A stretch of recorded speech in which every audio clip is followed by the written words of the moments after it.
So we're going to look at egocentrism. Egocentrism is just basically kids can't perceive anything from another person's point of view. So when you are asked, and when we looked at the Gabriella picture, so Gabriella, when asked to show her picture to her mommy, her 2-year-old Gabriella holds the picture facing her own eyes. And she thinks that her mom can really see it.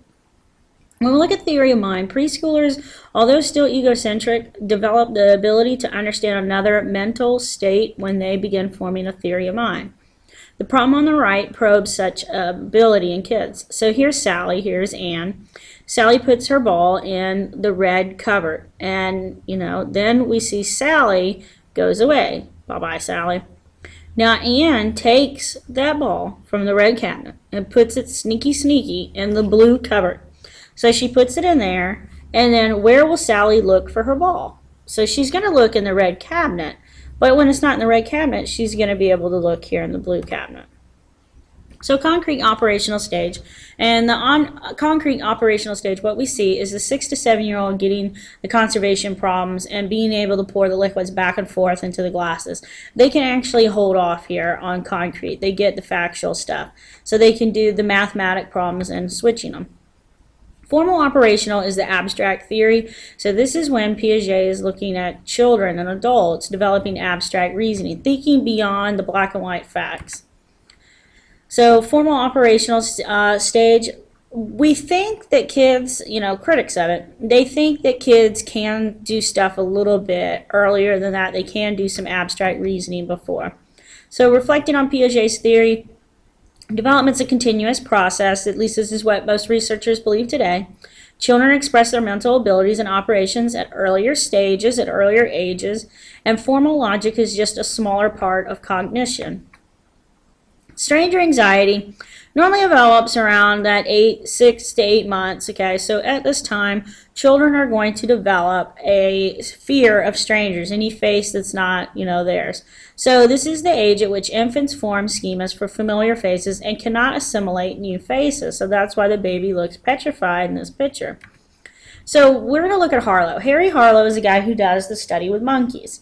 So Harlow is going to take baby monkeys away from the mom as soon as the baby monkeys are born.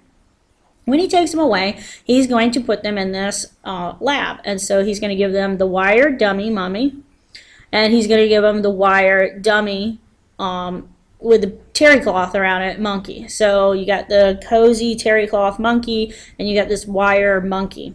So he's wanting to look at bodily contact. So Harlow showed that infants bond with surrogate mothers because of bodily contact and not because of nourishment. Even though this wire one is actually giving the monkey the actual food, he could care less about this one. The monkey only cares about this one because it's soft, it's cuddly, he's holding it, and he thinks it's his mommy. So make sure you know Harlow's study. Then we look at Lawrence, and Lawrence is a guy who's going to do imprinting with the little goslings. So what he does is he is the first thing that the baby ducks see when the baby ducks are born. And so when he's the first thing that the baby ducks see, what that means is ducks imprint. The first person or the first thing they see, they believe that's their mom. So he's their first thing that they see, and he imprints. And imprinting is the cause of attachment. Now children imprint too, they just do it different. You probably have a younger brother or younger sister who wants you to read the same book over and over, or wants to see the same DVD over and over and over. That's how kids imprint. So that's how they attach to things. Well, Ainsworth did the study on secure and insecure attachment. So Mary Ainsworth and her research assistants, they looked at how children are actually attached. So placed in a strange situation, 60% of children express secure attachment. They explore their environment happily in the presence of the mother. When their mother leaves, they show distress. Some distress. I mean, they're not like kicking, screaming, trying to burn down the kindergarten room or anything like that. The other 30% show insecure attachment, and these children cling to their mothers or caregivers and are less likely to explore the environment. So a securely attached kid becomes a happy, positive, and secure adult. An insecure attached child typically has attachment issues later as they develop into adulthood years. So the securely attached child, when they develop into adulthood years, they become the confident, bold adult. The insecurely attached child is the introvert, the shy kid, or they just can't have a good relationship as they grow up. So secure attached, relaxed, and attentive caregivers become the backbone of the secure attachment. Insecure attached. So we look back at the little monkey here. So Harlow's studies showed that monkeys experience great anxiety if their terry cloth mother was removed. That was the one that they attached to. So there was a terrible anxiety by this little poor monkey. Sorry that he looks like he's in pain. Attachment differences. Why? So moms and dads attach a little bit different. So both rat pups, and human infants develop secure attachments if the mother is relaxed and attentive.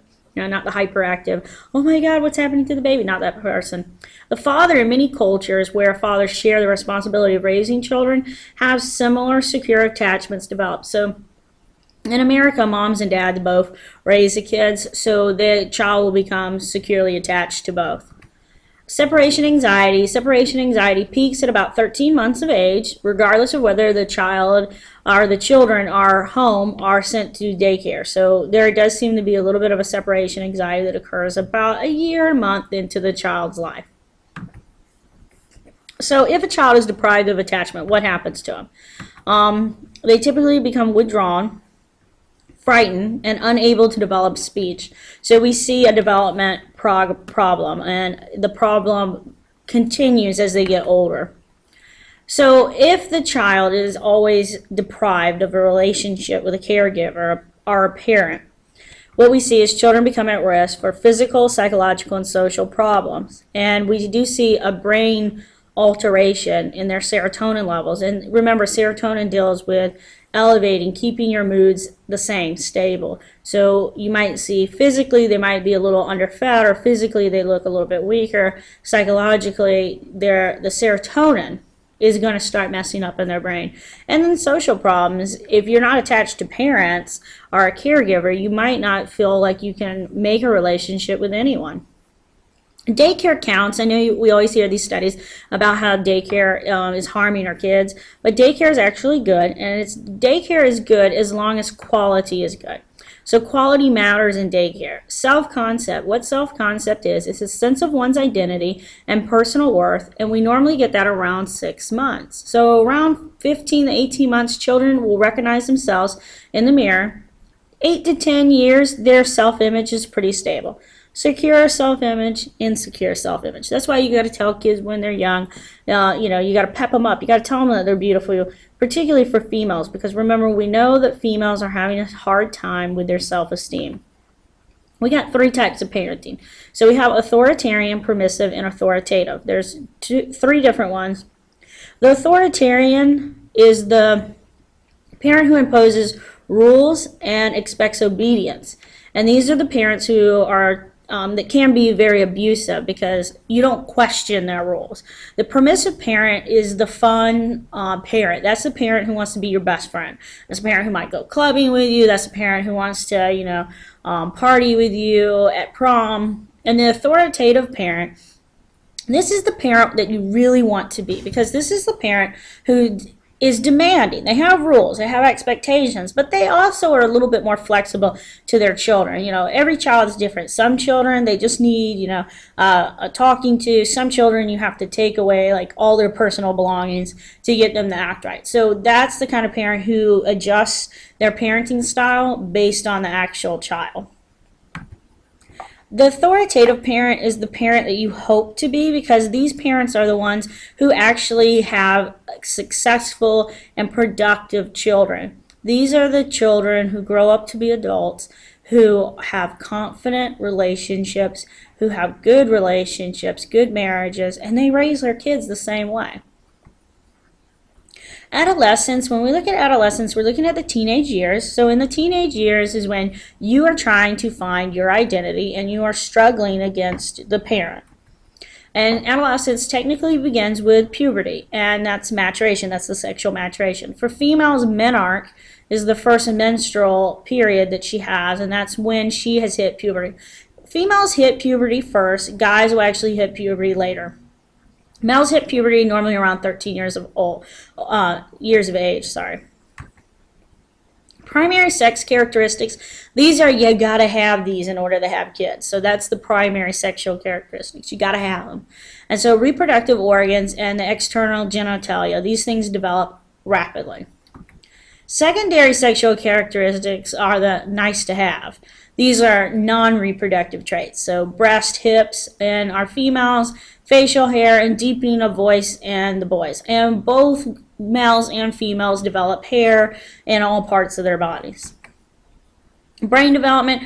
Until puberty, the neurons increase their connections. However, in adolescence, there's a selective pruning of neurons begins. And this is why you can just, every time that someone says, well, why did you do it? You can be like, I am brain damaged. I'm a teenager. And that's actually kind of true. So the unused neural connections are lost to make other pathways more efficient. So if you don't use it, you lose it. So the frontal cortex, during adolescence, the neurons in the frontal cortex grow the myelin. That's that shield, and it helps speed up the neural communication. So this stuff is developing in your brain too.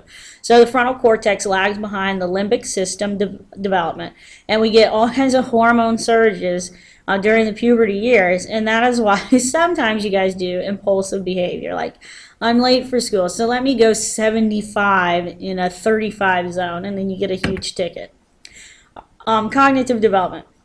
During this time, you guys are trying to think on your own, and you want to think on your own, but you also want to know what other people are thinking, and you want to know what other people are thinking about you, and then you want to know how your ideal you can be reached, and you criticize society, parents, and you're hypercritical of yourself, and that's okay. One day you're going to get to the point where I am, where you just don't care what people think about you. Developmental reasoning and power. So according to Piaget, adolescents can handle abstract problems. So this is why you guys like looking at things on Facebook about, different social issues that are going on in different parts of the world. And so you can form judgments on good, evil, truth, justice, and you normally are starting to look at religion. So we're going to look at morality with Kohlberg. So Kohlberg is going to try and develop a moral ladder. And so he would give you these nice little dilemmas, like, should a person steal medicine to save a loved one's life? And how you answered it told him what moral stage you were on. So it was a test. So in the pre-conventional, conventional, and then the post-conventional, pre-conventional morality is the earliest stage that we're on. So it's right here at the bottom of the ladder. But this is normally before the age of 9. Children show morality to avoid punishment or to gain reward. So I better behave, I better share, I better do this, or mommy's going to be mad at me. Conventional morality. By early adolescence, social rules and laws are upheld for their own sake. So in the conventional stage, you went up a bump here. If you drive too fast, you will break the law. And then if mommy gets the ticket because she's driving too fast to get the little girl to school, hey, mommy broke the law. This is how it's supposed to be. In conventional, they follow the rules because this is what society says is the rules. So in this stage, it's not odd for kids to kind of want to be like cops and stuff, things that uphold the law. And post-conventional, we're looking at the very top of the ladder. This affirms people's agreed upon rights or follows personally perceived ethical principles. So this is when you kind of like start looking at things in that gray area of the black and white realm. So you kind of see that there can be right and there could be wrong answers, but there can also be more than one right answer. And so that's that abstract reasoning. So I don't care if it's the law, it's not right, and it's not fair. So this is what you're looking at with Kohlberg's moral ladder.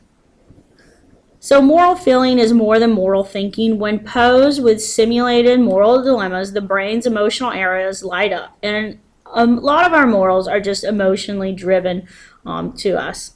So moral action involves doing the right thing. People who engage in doing the right thing develop empathy for others and self-discipline to resist their own impulses. So moral action, you actually go through with it.